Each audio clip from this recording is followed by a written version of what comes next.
দেখো আজকে দুপুরে রান্নাতে বিরিয়ানি বানাবো।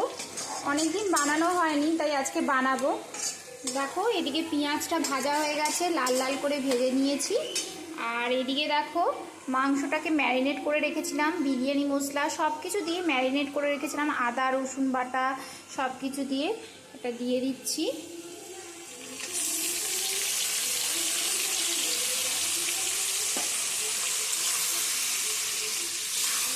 আর এদিকে দেখো সেটা ভালোভাবে একটু নাড়িয়ে নেব। আর এদিকে দেখো চালটা সিদ্ধ করে রেখেছি। আর এদিকে একটু আলুটা একটু প্রেসারে সিদ্ধ করে নিয়েছি, কারণ বিরিয়ানিতে না মানে আলুগুলো ঠিকঠাক সিদ্ধ হয় না, তার জন্য আমি আগে থেকে একটু প্রেসারে সিদ্ধ করে লাল লাল করে ভেজে নিই। আর একটু ছোট করে কিছুটা কেটে দিয়েছি ভুলে, দেখো মানে একদম হয়ে গেছে, গলে গেছে এই আজকে। আর এইদিকে মেয়ের দেখো খিচুড়ি বানাবো, চালটা ভিজিয়ে রেখেছি, চাল আলু, গোবিন্দভোগ চালের ওকে আজকে খিচুড়ি দেবো। চাল আলু আর এই পেঁপে দিয়ে করব, ব্যাস এটাই আজকে রান্না বান্না। আর এদিকে তো চিকেনটা এদিকে হচ্ছে।